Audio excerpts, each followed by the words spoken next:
Okay, instead of having a derealization episode because of my own hyperfixations, I have taken notes on each alternative style because whenever I look it up saying what's the difference between all of them, I'm just confused. Did my own research, kind of. Also, this is going based off of vibes. Hold on. So first, the origin. The key element is rock, which started in the mid-century of 1950 of sorts. And you can't have rock or goth without black musicians, you know? That's the key element. Black African music is the backbone of most alternative music. It's a rebellion against minimalistic conformity. There's the mother of grunge, which is Tina Bell. Grunge is seen as just this Midwestern style, I guess, but it's more than grunge is on in traditional sense. It's on the heavy metal side and the punk side. It's from the West, unlike punk, which is more in the UK. You can't have the global West without the UK, so. Grunge is a response to glam metal. It's a reaction to glam metal. It's a rebellion. It's very anti-consumerist. It's homemade and has a lot of punk elements. Like I said. So what is punk?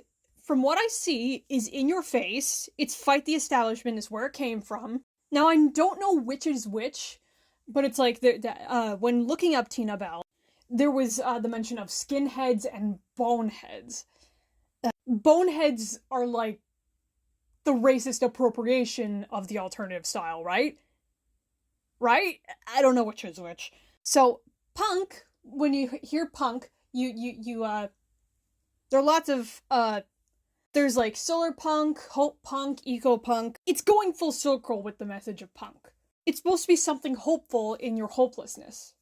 Punk is making noise for censored voices. It's a battle cry of emotion. It's fighting for what you believe in. That's what I see from it. And then you got the softer styles, like goth and emo. At least in my opinion. Goth is romantic, brooding, and reflective. Focuses on the beauty of darkness.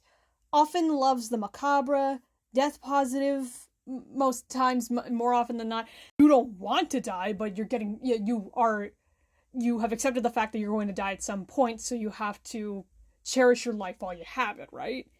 And then there's like Elegant Goth Lolita, which is like more going into the Baroque style of goth. The word goth actually came from like a European tribe somewhere in England, as opposed to Celtic, which is me. I'm Irish. Well, Celtic is also Scottish. It's that area, Anyway, goth is like a very romantic rock genre. It's romantic and often weird, like think of the B-52s and stuff. But also the original singer of I Put a Spell on You. More black singers. Goth is very spiritual. And then you got emo, which is, I think, a little more modern. Because goth actually started in the 50s, like with I Put a Spell on You, right? And then it really branched out with the glam rock era, and that mixed more into modern goth. So then there's emo. It's often sad, but not always. Emo is too often stereotyped as just sad and full of self-hatred, when that's not it. It's you're expressing yourself. You're expressing your sadness and trying to heal yourself, right? Trying to, at least. It's how you cope. It's for the quieter and socially awkward types. It's angsty. I'd say emo is like the awkward cousin of grunge, right? But they're, don't kill me for this, okay? So emo is angsty.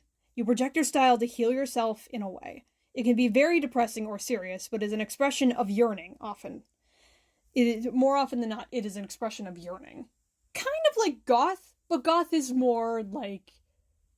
Goth is like feeling like you're in your element, right? And embracing the scary. Embracing the macabre, but in a way that feels soothing, Does this make sense? Does this make sense, Chad?